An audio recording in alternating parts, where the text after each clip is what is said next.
Hello दोस्तों, नमस्कार। स्वागत है आप सभी का आपके अपने चैनल फोकस मैथ्स क्लासेस पर। कैसे हैं आप सब लोग? आशा करता हूँ आप सब लोग खुश होंगे, स्वस्थ होंगे और मस्त होंगे। तो आज के इस वीडियो में बात करने वाले हैं ईएमआरएस पीजीटी मैथ के पेपर का सलूशन करने वाले हैं। 40 क्वेश्चंस मैं इसमें करा चुका था, आज उसके आगे कंटिन्यू करता हूँ। तो देखते हैं हमारा क्वेश्चन 90 क्या है। कह रहे if the standard deviation of the number 2, 3, 8 and 11 is 3.5 then which of the following statement is true. ठीक है ना। तो हमसे पूछा है इसमें से कौन सा सही है। उसके लिए ये जरूरी है जानना कि सिग्मा स्क्वायर मतलब स्टैंडर्ड डेविएशन का फार्मूला क्या होता है। स्टैंडर्ड डेविएशन को रिप्रेजेंट करते हैं सिग्मा से, उसका फार्मूला होता है। तो सिग्मा स्क्वायर का हमारा फार्मूला होता है सिग्मा एक्स आई का square upon N minus X bar का square, where X bar is the mean of the given data. जो हमारे पास डाटा गिवन है उसका मीन है या माध्य है। और यहाँ पे देखते हैं एन क्या है, तो एन है नंबर ऑफ टर्म्स, मतलब पदों की संख्या कितनी दी हुई है वो इसको रिप्रेजेंट कर रही होती है। ठीक है ना। तो सबसे पहले हमें फाइंड आउट करना है इसका एक्स बार। एक्स बार कैसे निकालेंगे, आप इन सब का सम कर लीजिए और डिवाइड कर दीजिए कितने से, 1, 2, 3 एंड 4 से डिवाइड कर लीजिए। ठीक है ना। तो हम इस फार्मूले में इसकी वैल्यूज को पुट करते हैं, आइए देखते हैं क्या होगा। तो सिग्मा स्क्वायर इक्वल होगा किस चीज़ के, मैंने लिखा है सिग्मा एक्स आई स्क्वायर, मतलब तो जो टर्म्स हैं उनका स्क्वायर का सम, दैट इज 2 का स्क्वायर 4, 3 का स्क्वायर 9 प्लस ए का स्क्वायर ए स्क्वायर प्लस 7 का स्क्वायर 121। ठीक है ना। अपॉन एन है मतलब number of terms that is 4 minus X bar का स्क्वायर। और एक्स बार कैसे निकालेंगे, इनका सम 2 प्लस 3 5 हो गया प्लस 11 16 प्लस ए, तो 16 प्लस ए अपॉन 16। ठीक है ना। और 16 क्यों आया, 16 इसलिए आया कि एक्स बार की वैल्यू जो थी वो थी हमारी 16 प्लस ए अपॉन 4, पर हमें तो उसका स्क्वायर लेना है। तो वैल्यू हो गई 16 प्लस ए अपॉन 16 का होल स्क्वायर से। तो 16 प्लस ए का whole square upon 16 sigma square की वैल्यू हो गई। आइए इसे सॉल्व करते हैं, कैसे करेंगे।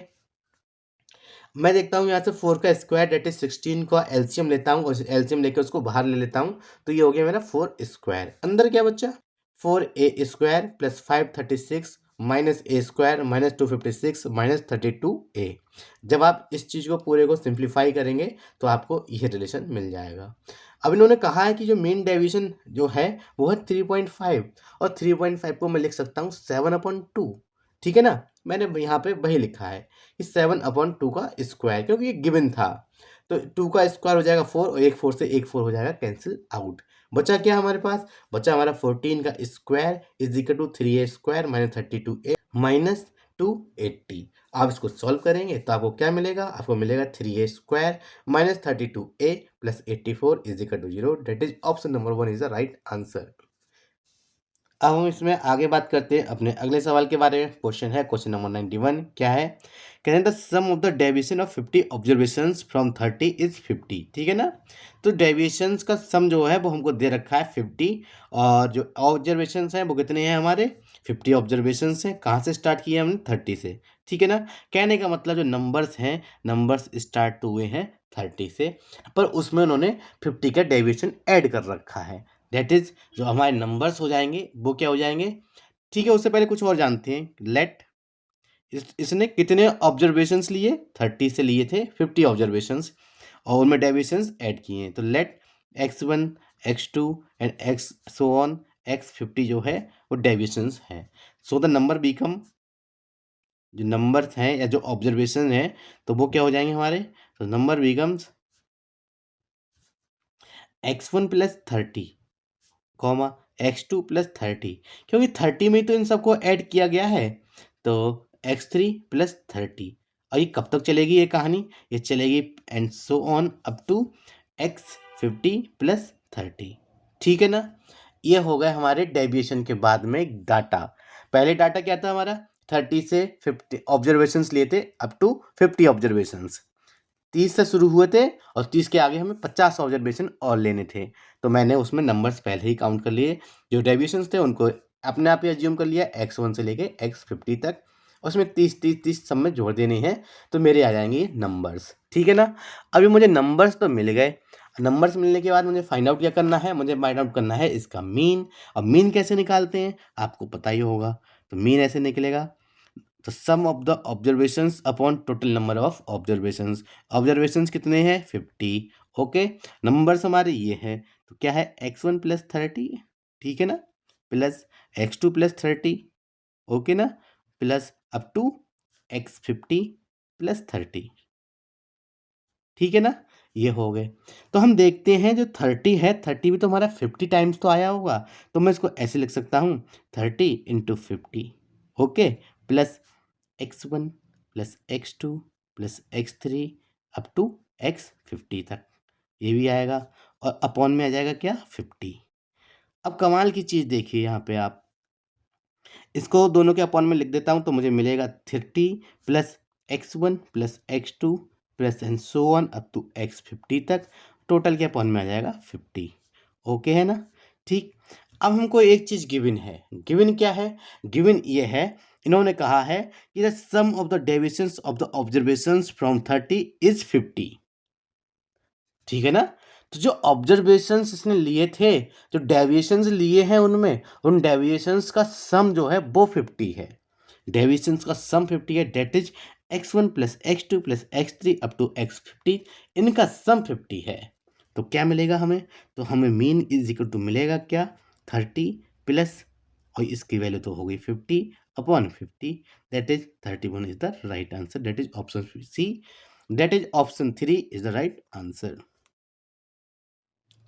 अब हम बात करते हैं फिर अगले सवाल के बारे में। हमारा सवाल है 92, क्या है, कह रहे हैं किसी कक्षा के सभी विद्यार्थियों ने गणित की परीक्षा को बहुत कमजोर प्रदर्शन दिखाया।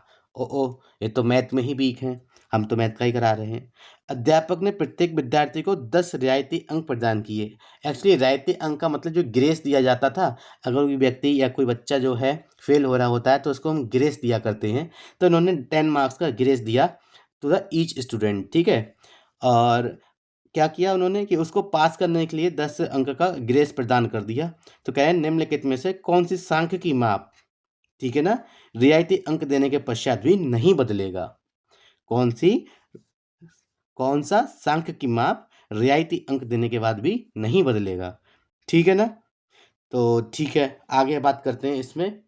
तो एक चीज़ मुझे बताइए, जो मीन मीडियन मोड दे रखे हैं, इनके आपको मीनिंग पता है क्या होते हैं। मीडियन क्या होता है, तो मीडियन होता है नंबर ऑफ टर्म्स जितने भी होते हैं उसके अकॉर्डिंग निकालते हैं डेटा को इंक्रीजिंग या डिक्रीजिंग ऑर्डर में पुट करने के बाद।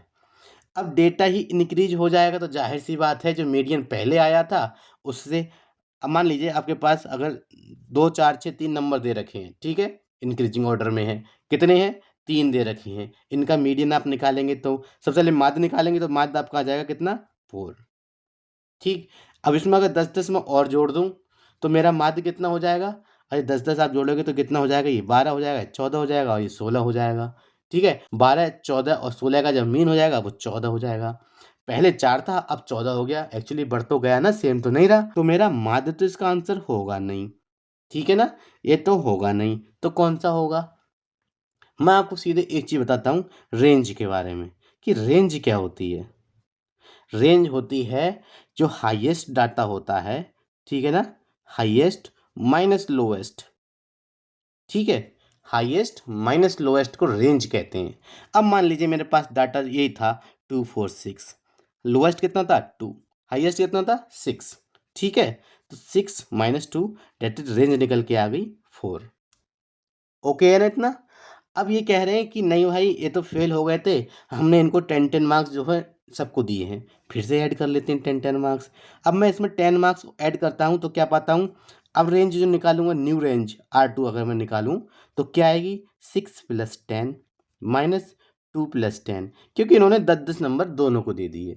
अरे दे दिए तो क्या फ़र्क पड़ा, ये तो फिर से कैंसिल आउट हो गए, तो रेंज फिर से निकल के आ गई 4।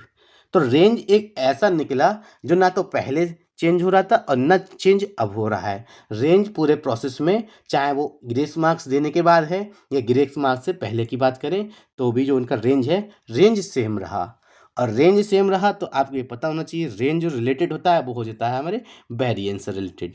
तो वेरिएंस अगर रेंज चेंज नहीं हो रहा है इसका मतलब ये बात है कि हमारा वेरिएशन चेंज नहीं हो रहा है, तो इसका वेरिएंस जो है सही आंसर रहेगा ना कि मोड, ठीक है ना। राइट आंसर क्या है, option number 3 is the right answer, that is variance. अब हम इसमें आगे बात करते हैं अपने नेक्स्ट क्वेश्चन के बारे में, क्वेश्चन नंबर 93। देखते हैं क्या है। कहते हैं number of the circle that can be drawn touching all the lines this and this is. तो इस क्वेश्चन में थोड़ा सा कन्फ्यूजन है, इसको मैं आपको बाद में बताऊंगा, क्योंकि 3 लाइन है, तीनों की जो स्लोप्स हैं वो अलग अलग दे रखी हैं, और उसके हिसाब से हम देख पा रहे हैं जो नंबर ऑफ सर्किल्स हैं कितने ड्रॉ होंगे, उसके बारे में हम बाद में बात करेंगे। अब हम इसमें आगे बात करते हैं अपने अगले सवाल के बारे में, क्वेश्चन नंबर 94। आइए देखते हैं क्या है। कह रहे हैं if the vertex of a triangle is 1,1। ठीक है ना, एक ट्राइंगल है, उसका वर्टेक्स क्या है 1,1। कह रहे हैं and the mid point of the two sides through this vertex are -1,2 and 3,2। ठीक है, तो ये कहना चाह रहे हैं, एक बार उसको हम देख लेते हैं क्या है। कह रहे हैं सेंट्रोइड ऑफ ट्राइंगल इज, ले देखिए हमको सेंट्रोइड ही फाइंड आउट करना है इस ट्राइंगल का, जिसका एक वर्टेक्स इन्होंने दे रखा है 1,1, और कहा है कि जो वर्टेक्स है 1,1, इससे जो लाइन निकल के जा रही हैं या जो साइड्स निकल के जा रही हैं ट्राइंगल की, उन साइड्स का मिड पॉइंट जो है वो क्या है हमारे -1,2 एंड 3,2, जैसा कि आप यहाँ पर देख पा रहे होंगे। ठीक है ना, ये है -1,2 और ये है 3,2। अब हमें करना क्या है, हमें करना है कि हमें बाकी की 2 वर्टेक्स ही फाइंड आउट कर लेने हैं। या तो मैं इसका मिड पॉइंट निकाल लेता, तब भी मैं इन तीनों की हेल्प से इसका सेंट्रोइड निकाल लूँगा, या फिर मैं क्या करता कि इन दोनों को निकाल लूँ। अब मिड पॉइंट निकालने के लिए भी तो मुझे बी और सी पहले पता होना चाहिए, ठीक है ना? बी और सी का मिड पॉइंट निकालने के लिए बी और सी पता होना चाहिए। अरे अगर मुझे बी और सी पता चल जाएँगे तो सेंट्रोइड तो मैं डायरेक्ट ही निकाल लूँगा ना, ज़्यादा एक्स्ट्रा सोचने की ज़रूरत ही नहीं पड़ेगी मुझे। तो मैं क्या करूँगा, हमें मालूम है कि -1,2 जो है, इसका जो है मिड पॉइंट है। थोड़ी देर के लिए मैं मान लेता हूँ कि इसके कोऑर्डिनेट्स x, y हैं। ठीक है ना? तो क्या हुआ? हुआ ये x + 1/2, y + 1/2, ये हो गए हमारे मिड पॉइंट, दैट इज़ कह सकता हूँ मैं इस पॉइंट के कोऑर्डिनेट्स। और इस पॉइंट के कोऑर्डिनेट्स तो ऑलरेडी गिवन थे हमारे, क्या थे -1,2। अब मैं इसे सिंप्लीफाई कर लेता हूँ, तो मुझे क्या पता हूँ, मैं पता हूँ इधर चला जाएगा -2, इधर चला जाएगा तो -1 हो जाएगा, दैट इज़ -3। x की वैल्यू -3 हो गई और y की वैल्यू यहाँ से निकालता हूँ, 2 2 जा 4 -1 दैट इज़ 3। तो कोऑर्डिनेट जो हो गए बी के क्या हो गए, तो 3, सॉरी, तो coordinate of the point B is, या वर्टेक्स बी इज -3,3। ठीक है ना। सिमिलरली अब मैं मान लेता हूँ कि सी के कोऑर्डिनेट जो है x, y हैं। ठीक है, कि x + 1/2 और y + 1/2, क्योंकि ए तो मेरा चेंज ही नहीं हुआ, और सी और बी के कोऑर्डिनेट्स को मैंने x से रिप्रेजेंट इसलिए किया कि जो मुझे बार बार ना लिखना पड़े। तो मैंने इसको पहले x y माना, अब इसका काम खत्म हो गया। अब इसका x, y मान लिया, इसका काम शुरू कर दिया। तो कह रहे हैं अब जो कोऑर्डिनेट्स हैं वो क्या हैं, अब कोऑर्डिनेट्स हैं 3,2। ठीक है, 3,2 है। अब क्या करेंगे, 3 2 जा 6 -1, x की वैल्यू मिल गई हमें 5। ऐसी इसकी मिल जाएगी, 2 2 जा 4 -1 दैट इज 3, y = 3। तो ये था हमारा b और ये हो गया हमारा c। अब हमें b भी मिल गया, c भी मिल गया, तो क्या हम इसका सेंट्रोइड नहीं फाइंड आउट कर सकते? जी बिल्कुल फाइंड आउट कर सकते हैं। कैसे?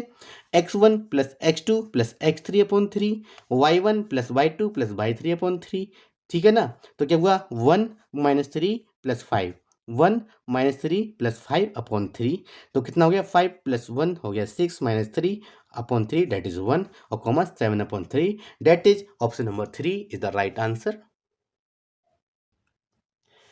आइए अब इसमें आगे बात करते हैं अपने नेक्स्ट क्वेश्चन 95 के बारे में। क्या है, कहता है straight line whose sum of the intercepts on the axis is equal, okay, to the half of the product of the intercepts. ठीक है, कह रहा है पासेस थ्रू द पॉइंट।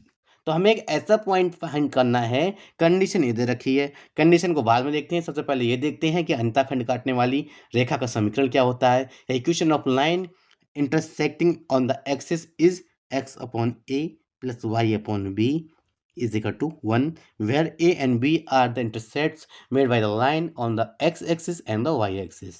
ठीक है ना, तो अब हमें पता है, इन्होंने ये एक चीज़ ये कही है कि sum of the intercepts that is a + b जो है इक्वल है किस चीज़ के, half of the product of intercepts. Okay, यही तो गिवन है ना हमें। ठीक है, इतना गिवन है, कोई बात नहीं है। इतना करने के बाद हम आगे क्या करते हैं, आइए देखते हैं। तो अब क्या करेंगे, इस 2 को मैं इसके साथ मल्टीप्लाई कर दूँ तो कोई प्रॉब्लम है? 2a + 2b = ab। मैं इसको इक्वेशन 2 कह देता हूँ, इसको इक्वेशन 1 कह देता हूँ। अब क्या करते हैं, अब मैं 1 को ना एलसीएम वगैरह ले लेता हूँ, इसको सिंप्लीफाई कर लेता हूँ। कैसे? ये हो जाएगा मेरा bx plus ay is equal to ab। इसको 3 कह देता हूँ मैं। फ्रॉम 2 एंड 3, फ्रॉम 2 एंड 3, ठीक है ना।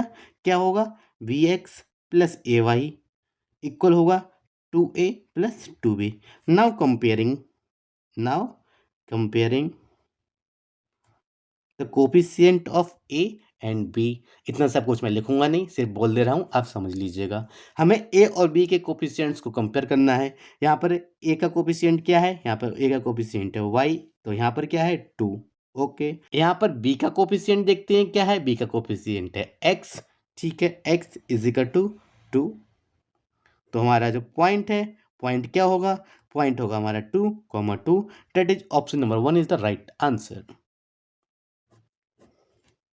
ठीक है। तो क्यू को यहाँ से रिप्लेस कर दूंगा, तो क्या आएगा? माइनस का 4 R is equal to P plus R, ठीक है। सॉल्व करते हैं तो मुझे क्या मिलेगा? यहाँ से मिलेगा ये 4 टू जा 8, माइनस का 8 और -1 दैट इज माइनस का 9 R is equal to P, ठीक है ना। ये हो गया इक्वेशन 1। या मैं कहूँ आर अपॉन पी की जो वैल्यू है माइनस का 1/9 होगी, इक्वेशन 1, ठीक है। इतना हो गया। और मैं क्या कह सकता हूँ? इसका इसका इस्तेमाल करके एक चीज़ और कह सकता हूँ मैं, कि वो क्या? कि 2q is equal to P plus R है। इस बार मैंने इसमें क्या किया? मैंने यहाँ से q को एलिमिनेट किया, ठीक है ना। q को एलिमिनेट कर दिया। अब मैं करूँगा, मैं r को एलिमिनेट करूँगा, तो r रिप्लेस कर दूंगा, तो क्या हो जाएगा? p और माइनस का हो जाएगा q अपॉन 4। अब q इधर आ जाएगा, तो 4 टू जा 8 और माइनस का प्लस हो जाएगा 9, तो 9q, ठीक है, इक्वल होगा किस चीज़ के? इक्वल होगा 4p के, ठीक है, 4p के। तो मैं निकालता हूँ यहाँ से q अपॉन p की वैल्यू जो है इक्वल होगी 4/9, इक्वेशन 2। मुझे इतना ही चाहिए था, इतना मिल गया, बस बात खत्म हो जाती है। ये वैल्यू मिल गई। अब मैं क्या करूँगा? अल्फा प्लस बीटा की वैल्यू निकालनी यहाँ से, कि अल्फा प्लस बीटा इक्वल है किस चीज़ के? Q upon P minus time that is minus का 4/9, और अल्फा बीटा की वैल्यू है R upon P that is minus का 1/9। इतना मुझे मिल जाता है, इतना मिल गया तो इतना काफ़ी है इसे सॉल्व करने के लिए। अब क्या करूँगा? हमसे पूछा है अल्फा माइनस बीटा का, ठीक है। स्क्वायर किया, किसके इक्वल होगा? अल्फा प्लस बीटा का होल स्क्वायर माइनस का 4 अल्फा बीटा, ठीक है। अल्फा प्लस बीटा का होल स्क्वायर करेंगे तो क्या मिलेगा?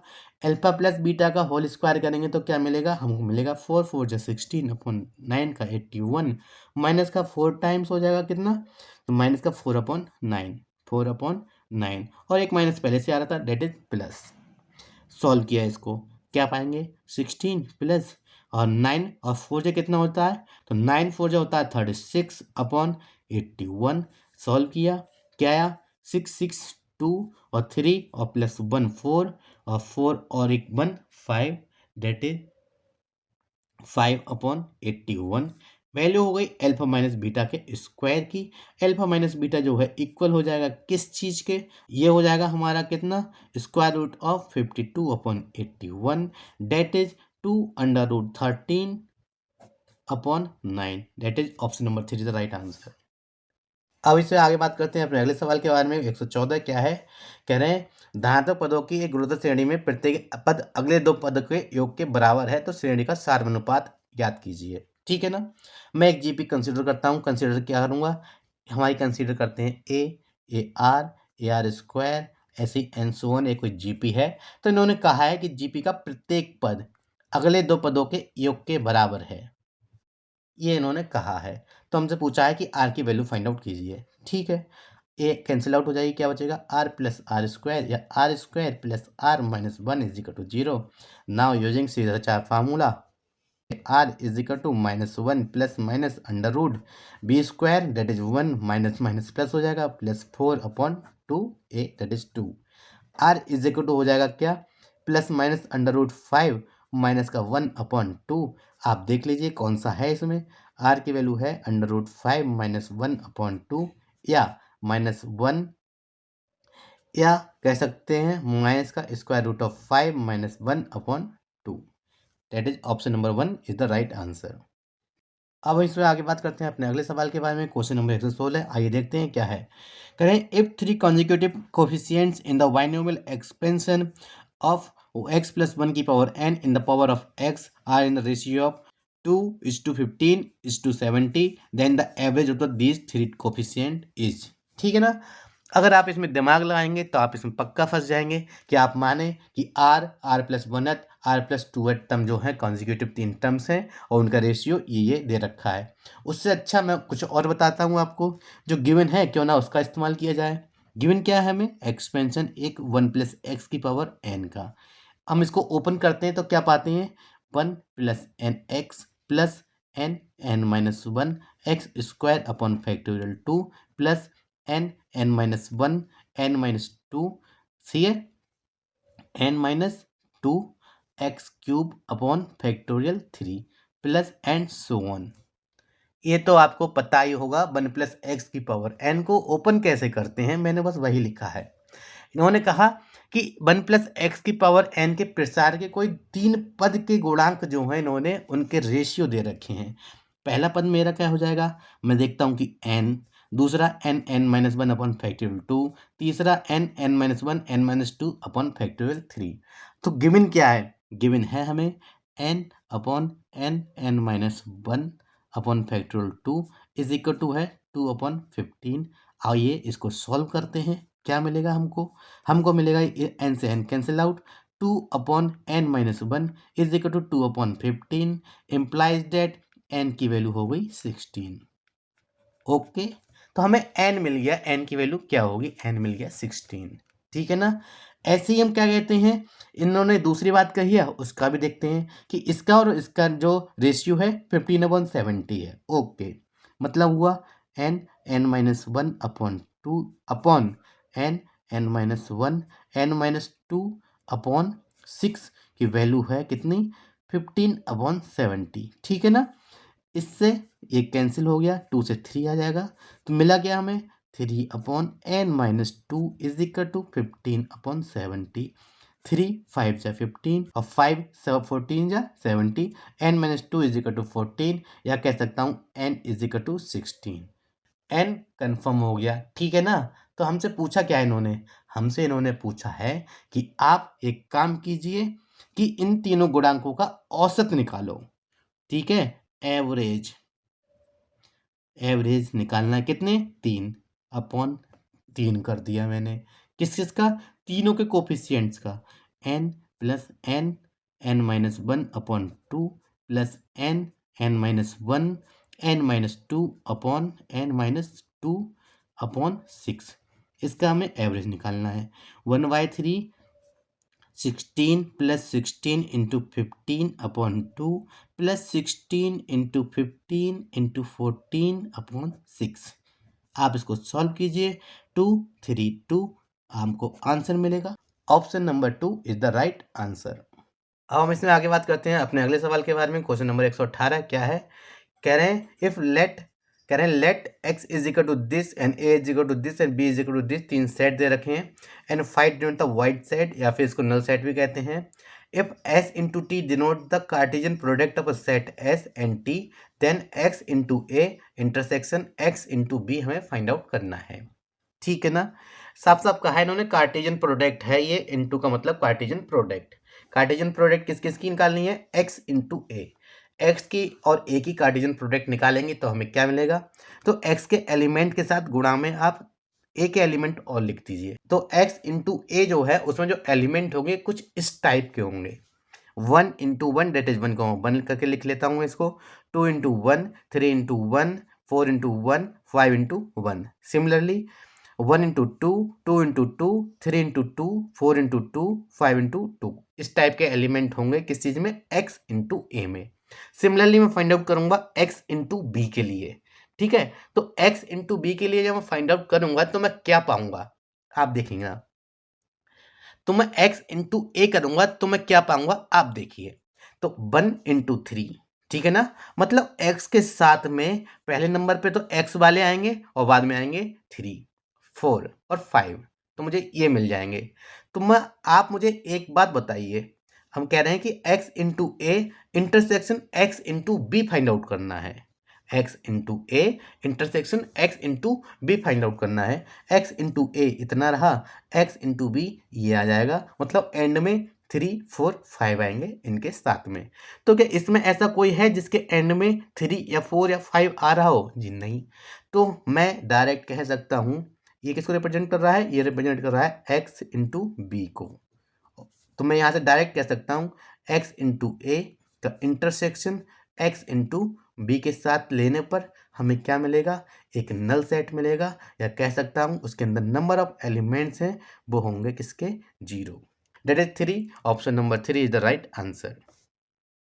अब मैं इसमें आगे बात करता हूँ अपने अगले सवाल के बारे में। 119 क्या है? कह रहे let A is equal to this and B is equal to this and C is equal to this, then A intersection B union A intersection C is equal to. ठीक है ना। सबसे पहले देखते हैं क्या है। तो इन्होंने कहा है कि हमारे पास ए है, ए लाई कर रहा है 1 से लेके 2 3 and so on up to infinity पर। इन्होंने कहा है कि एक ऐसा सेट है जो सेमी ओपन या सेमी क्लोज है। ठीक है, इन्फिनिटी इंक्लूडेड नहीं है। ओके। बी क्या है? इन्होंने कहा है कि ओपन सेट है 3 से इन्फिनिटी तक, दैट इज उसमें 4 होगा पर 3 नहीं होगा। 4 5 अप टू इन्फिनिटी। ठीक है ना। ये भी ओपन है, काउंट नहीं होगा। और दूसरा तीसरा सेट सी दे रखा है इन्होंने, वो कहाँ से कहाँ तक है? माइनस इन्फिनिटी से अप टू कहाँ तक आएगा? -1 0 1। ठीक है। और इन्होंने कहा है 2, पर 2 इंक्लूडेड नहीं है, मतलब 2 बंद हो गया। दैट इज इसको मैं क्लोज कर देता हूँ।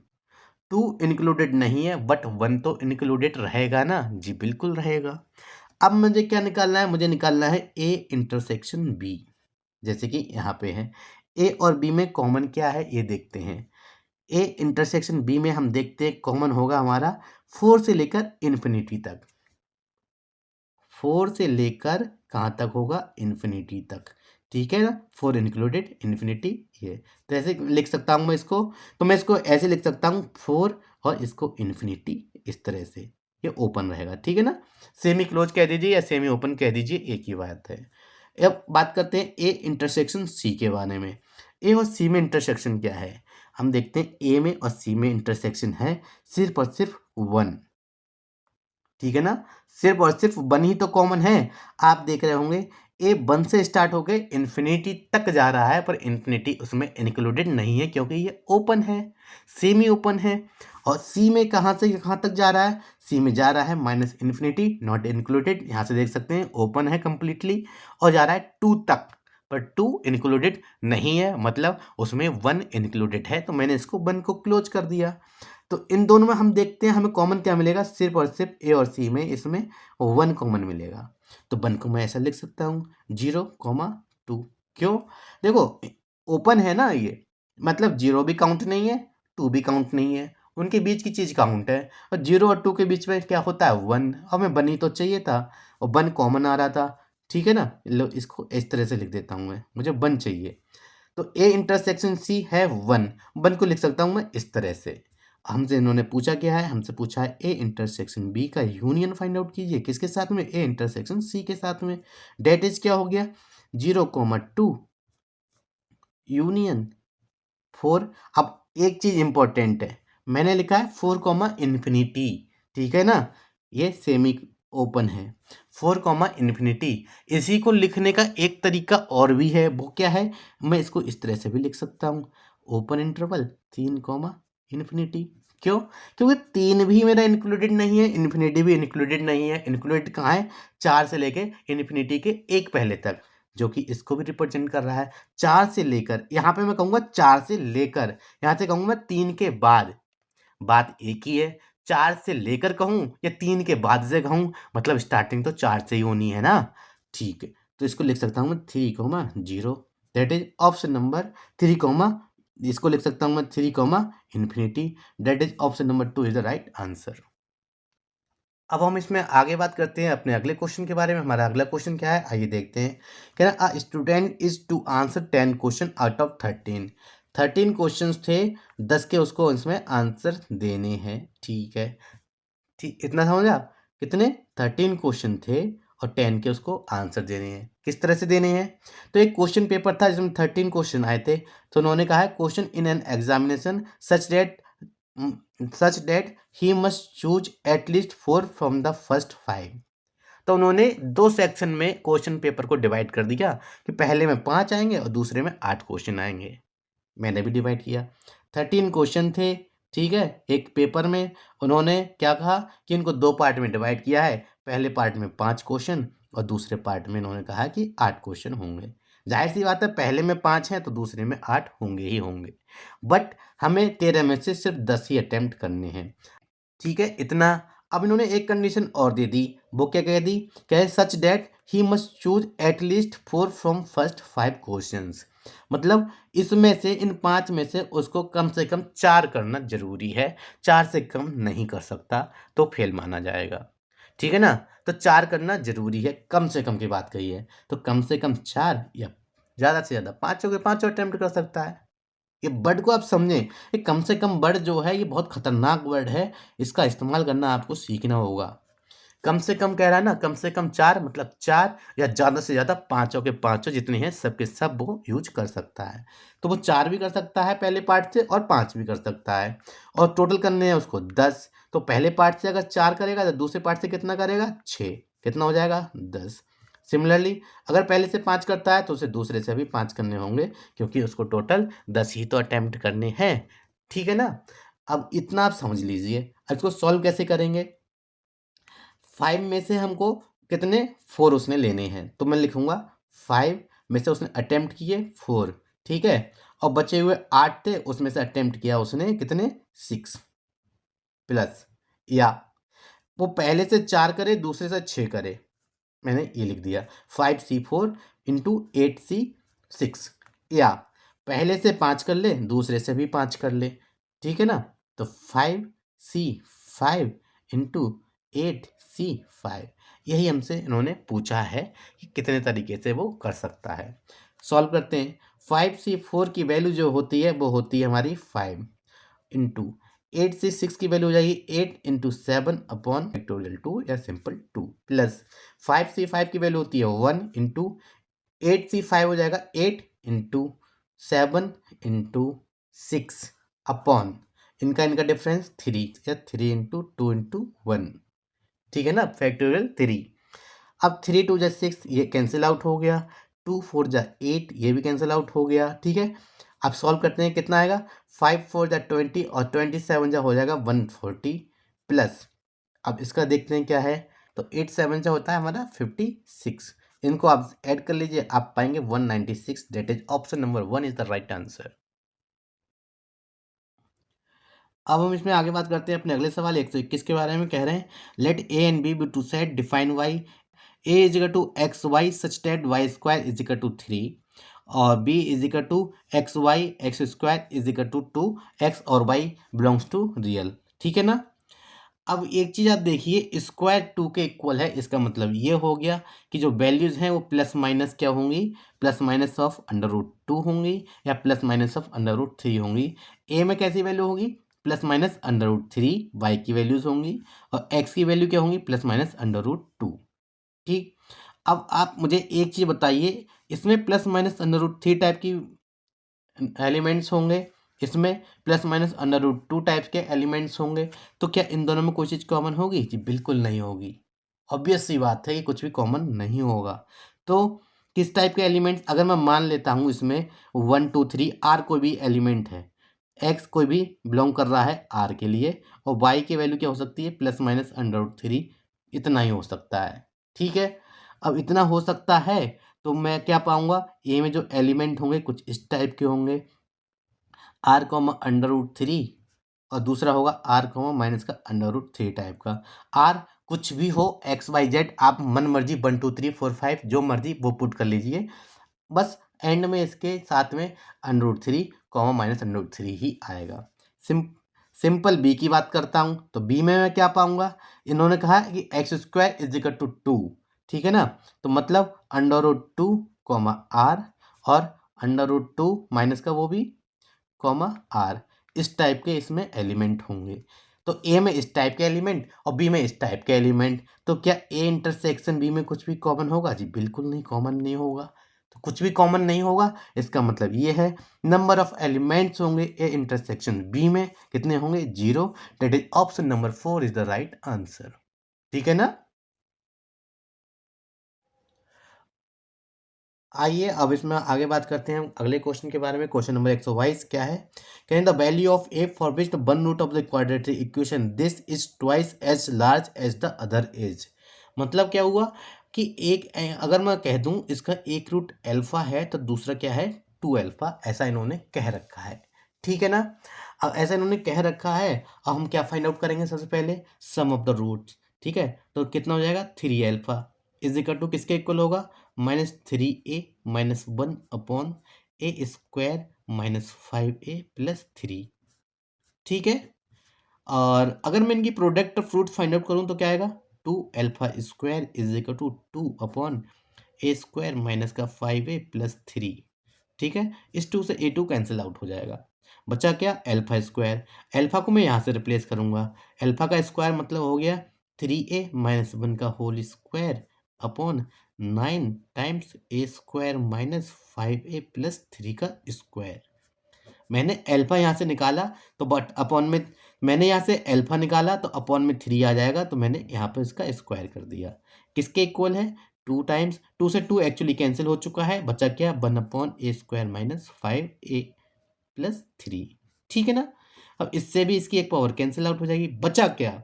बचा ये 3a - 1 का होल स्क्वायर इज इक्वल होगा 9 टाइम्स ए स्क्वायर माइनस का 5a + 3। ठीक है, स्क्वायर ओपन करते हैं, क्या बचा? 9a square plus 1 -6a is equal to 9a square minus का 45a प्लस 9 3 जा 27। 9a स्क्वायर से 9a स्क्वायर कैंसिल आउट हो गया। अब मैं क्या करूँगा? इसको उठा के उधर ले जाऊँगा। ठीक है ना? तो क्या हो जाएगा? प्लस का 45 माइनस का 6 दैट इज 39a। ठीक है, इक्वल होगा, इस 1 को उठा के उधर ले जाऊंगा तो क्या हो जाएगा हमारा? 27 - 1 दैट इज 26। ठीक है, अब ये 13 से डिवाइड हो जाएगा तो क्या बचेगा? a इज इक्वल टू 26/39, या मैं कह सकता हूँ 2/3 इसका आंसर हो जाएगा। a की वैल्यू हुई 2/3, that is option number 1 is the right answer. अब हम बात करते हैं क्वेश्चन नंबर 123 के बारे में। क्या है? There are 10 points in a plane. Out of these 6 are collinear. If n is the number of triangles formed by joining these points, then ठीक है ना? 10 बिंदु हैं, 10 में से इन्होंने कहा है कि 6 जो है कोलिनियर हैं और 4 हमारे नॉर्मल हैं। ठीक है, अब 10 है तो 10 से नंबर ऑफ ट्रायंगल्स कितने बनते हैं आपको पता होना चाहिए। 10c3 जो होता है नंबर ऑफ ट्रायंगल्स को रिप्रेजेंट करता है। ठीक है, माइनस इसमें से कितने कोलिनियर है? कोलिनियर का मतलब समझते हैं एक लाइन में। अब एक लाइन में है वो पॉइंट, उनसे तो ट्रायंगल बन ही नहीं सकता, तो उनको सब्ट्रैक्ट कर देंगे। 6c3 को सब्ट्रैक्ट कर दो, ये होता है हमारा आंसर। कैसे सॉल्व करेंगे? 10 × 9 × 8/6 माइनस 6 × 5 × 4/6। इस 6 से ये 6 कैंसिल आउट हो गया, 3 2 जा 6, 3 3 जा 9, 2 4 जा 8, डेट इज कितना हो गया? 120 - 20 डेट इज 100। तो नंबर ऑफ ट्राइंगल्स जो है 100 होंगे या 100 से लेस ही होंगे, तो इसको ये कह सकते हैं। That is option number 1 is the right answer. अब मैं इसमें आगे बात करता हूँ अपने अगले सवाल के बारे में। क्वेश्चन नंबर 125 क्या है? देखते हैं। कह रहे हैं if alpha beta are the root of the equation this, then हमें इसकी वैल्यू फाइंड आउट करनी है। इसकी वैल्यू किसके इक्वल होगी? तो सबसे पहले हमें गिवन क्या है? हमें गिवन है 1 + x + x² की वैल्यू 0 है। क्या? 1 + x + x² की वैल्यू किसके इक्वल है? 0 के। ठीक है ना? अगर मैं इन दोनों के, अगर मैं इसमें 1 - x से मल्टीप्लाई कर दूं तो मैं क्या पाऊंगा? 1 - x × 1 + x + x² is equal to 0, या कह सकता हूँ 1 - x³ इज इक्वल टू 0, या कह सकता हूँ x³ इज इक्वल टू 1, या कह सकता हूँ x इज इक्वल टू 1 का 1/3 पावर हो जाएगा। ठीक है, अब ये क्या है? ये है cube root of unity. A cube root of unity क्या होता है, तो x की वैल्यूज हो जाएंगी क्या, 1 ओमेगा और ओमेगा स्क्वायर। तो इन्होंने 1 के बारे में तो इन्होंने कहा ही नहीं, हमने तो अपनी तरफ से उसमें मल्टीप्लाई किया। तो रूट्स क्या होगा, रूट्स हो जाएंगे x is equal to omega omega square, हमारे रूट्स हो जाएंगे। मतलब क्या हुआ, अल्फा की वैल्यू ओमेगा हो जाएगी, बीटा की वैल्यू ओमेगा स्क्वायर हो जाएगी। इंपॉर्टेंट है, बस इतना ही समझना। क्या था given, 1 plus X square is equal to 0। ये डायरेक्ट होता है 1 plus omega square is equal to 0। Direct आप याद कर सकते हैं, समझ सकते हैं, लेकिन समझाने के लिए मैंने क्या किया, इसमें 1 माइनस एक्स से मल्टीप्लाई किया। 1 minus X cube is equal to 0 लेके आया, X cube is equal to 1, X is equal to cube root of unity. और क्यूब रूट ऑफ यूनिटी क्या होते हैं, 1 omega omega square. X minus में मैंने अपनी तरफ से एज्यूम किया था, बचे ओमेगा और ओमेगा स्क्वायर। तो ये एक्स की अदर वैल्यूज हैं, मतलब अल्फा और बीटा की वैल्यू हो गई ओमेगा और ओमेगा स्क्वायर। इतना क्लियर हो जाना चाहिए आपको। अब बात करते हैं हम इसकी इसकी मल्टीप्लाई हमें फाइंड आउट करनी थी। एक बार मल्टीप्लाई कर लेते हैं क्या आता है। तो 1 की इससे करेंगे तो 1 into alpha plus beta into 1, मतलब एल्फा प्लस बीटा। इसकी करते हैं एल्फा स्क्वायर प्लस, अब इसकी मल्टीप्लाई किससे होगी हमारी, इससे हो जाएगी, तो alpha square plus alpha. Similarly इसकी होगी, बीटा ही करते हैं, 1 into beta plus beta into beta, मतलब बीटा प्लस बीटा स्क्वायर। ऐसे ही इसकी एल्फा प्लस, इसकी एल्फा इंटू बीटा, मतलब 2 अल्फा बीटा। इतना क्लियर आपको हो जाना चाहिए, ठीक है ना। ठीक है, अब मैं क्या करूँगा, अरे जो हमें अल्फा बीटा है उनकी वैल्यूज हमने निकाली थी, उनको वापस पुट कर देंगे। तो क्या है, अल्फा प्लस बीटा मतलब ओमेगा प्लस ओमेगा स्क्वायर, ठीक है। बीटा प्लस ओमेगा स्क्वायर मतलब ओमेगा स्क्वायर प्लस ओमेगा की पावर 4। यहाँ पर क्या होगा, ओमेगा स्क्वायर प्लस ओमेगा, इसका क्या हो जाएगा, 2 ओमेगा क्यूब, ठीक है। अब हमें एक चीज़ पता है, ओमेगा प्लस ओमेगा स्क्वायर की वैल्यू किसके इक्वल होती है, तो होता है 1 plus omega square is equal to 0 होता है। आप यहाँ से इसकी वैल्यूज़ को फाइंड आउट कर सकते हैं। ओमेगा प्लस ओमेगा स्क्वायर की वैल्यू -1 हो जाएगी, मैंने लिख दी। ओमेगा स्क्वायर प्लस ओमेगा की वैल्यू फिर से -1 हो जाएगी, मैंने लिख दी। अब ओमेगा की पावर 4 है, मैंने आपको एक चीज़ बताया कि ओमेगा क्यूब की वैल्यू 1 होती है, ये तो आपको पता होगा। यहाँ से इतना बताने के बाद ये सब चीज़ें आपको पता होंगी, ये बताने की ज़रूरत आपको है नहीं। तो ओमेगा क्यूब की वैल्यू 1 है, 1 प्लस ओमेगा स्क्वायर की वैल्यू 0 होती है, ठीक है ना। तो ओमेगा स्क्वायर प्लस ओमेगा की वैल्यू हो गई -1 और ओमेगा क्यूब की वैल्यू हो जाती है 1, ठीक है ना। तो यहाँ पे बच्चा क्या, ओमेगा की पावर 4 को लिख सकता हूँ मैं omega cube into omega, that is हो गया ओमेगा प्लस ओमेगा स्क्वायर। इसकी भी वैल्यू हो जाएगी -1 और ओमेगा क्यूब की वैल्यू होती है 1, तो 2 इंटू 1 डेट इज 2, तो हो गया हमारा -1 2, that is option number A is the right answer. इतना इजी था, बस ट्रिक ये थी, आप इससे पहचान लीजिए रूट्स क्या होंगे। इससे रूट्स होंगे ओमेगा और ओमेगा स्क्वायर। अब इसमें हम आगे बात करते हैं अपने अगले क्वेश्चन नंबर 127 के बारे में। आइए देखते हैं क्या है। कुछ क्वेश्चंस मैं आपको इस वीडियो में कवर नहीं कर पाऊंगा, उनको लिए एक सेपरेट वीडियो लेके आऊंगा डिटेल में। क्वेश्चन नंबर 127 है, let A is equal to this then only correct statement about the matrix A is, ठीक है ना। कौन सा स्टेटमेंट करेक्ट है वो हमें फाइंड आउट करना है, ठीक। सबसे पहले उन्होंने कहा है कि A is equal to -1 times I. अगर आप इसमें से -1 कॉमन ले भी लेंगे ना, तो 1 आपको इस साइड में मिलेगा ना, आई तो नहीं हुई। आई का डायगोनल तो इस तरह से होता है, मेन डायगोनल इसमें 1 थोड़ी ना बन जाएगा, तो ये वाला हो नहीं सकता। ओके, अब बात करते हैं, कह रहे A inverse does not exist.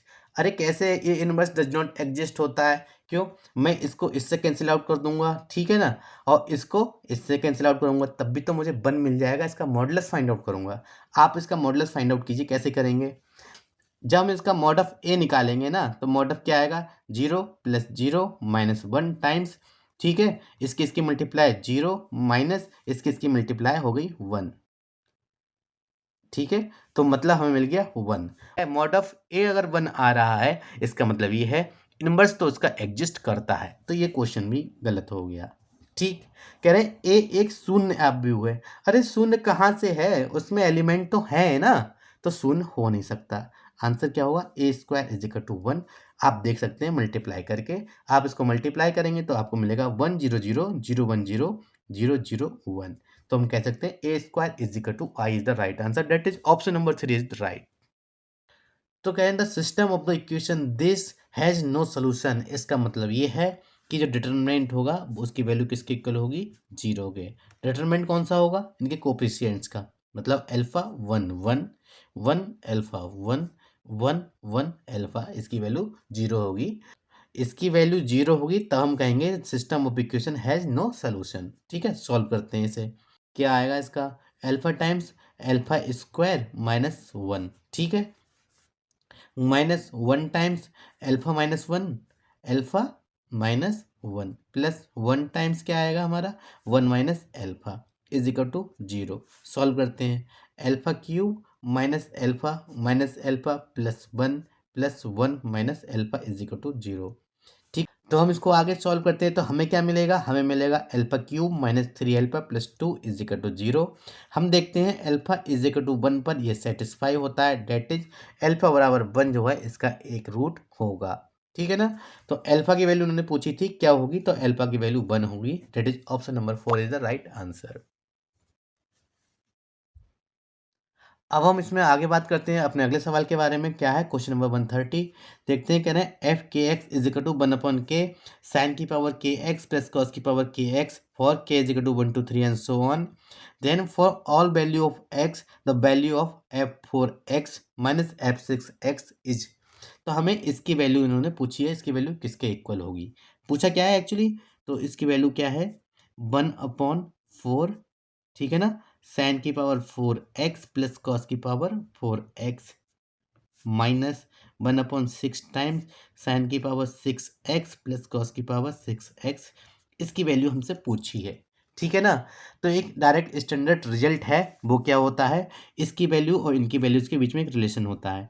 1/4 sign की पावर 4x प्लस कॉस की पावर 4x, इसकी वैल्यू निकल के आती है 1 माइनस 2 साइन स्क्वायर x और कॉस स्क्वायर x। ठीक है ना, माइनस 1/6 टाइम्स 1 माइनस 6 होता है तब इसकी वैल्यू निकल के आती है 3 times sign square X minus sign square x into cos square x. दोनों की वैल्यूज हमने लिख ली। अब एलसीएम ले लेंगे, कितना आएगा 6 और 4 का एलसीएम आ जाएगा हमारा 12। 12 एलसीएम आ जाएगा तो क्या हम पाएंगे, हम ये पाएंगे, तो इसमें मल्टीप्लाई करना है हमें किससे 3 से, तो हमें मिलेगा 3 minus 6 sine square x cos square X minus times. अब इसको सॉल्व करेंगे तो क्या मिलेगा 2 माइनस माइनस माइनस प्लस हो जाएगा 6 साइन स्क्वायर एक्स और कॉस स्क्वायर एक्स, इनसे ये कैंसिल, बचा क्या हमारा 1/12, that is option number 4 is the right answer. मैंने आपको सारे क्वेश्चंस कराने की कोशिश की है। मैं जानता हूँ मेरे कुछ क्वेश्चंस इसमें रह गए हैं, 4-5 क्वेश्चन हैं जिनको मैं बाद में कराऊंगा, डिटेल में सोल्यूशन लेके आना है उनका। तब तक के लिए आज की वीडियो में इतना ही, फिर मिलेंगे, नमस्कार, thank you, thanks for watching, thanks a lot.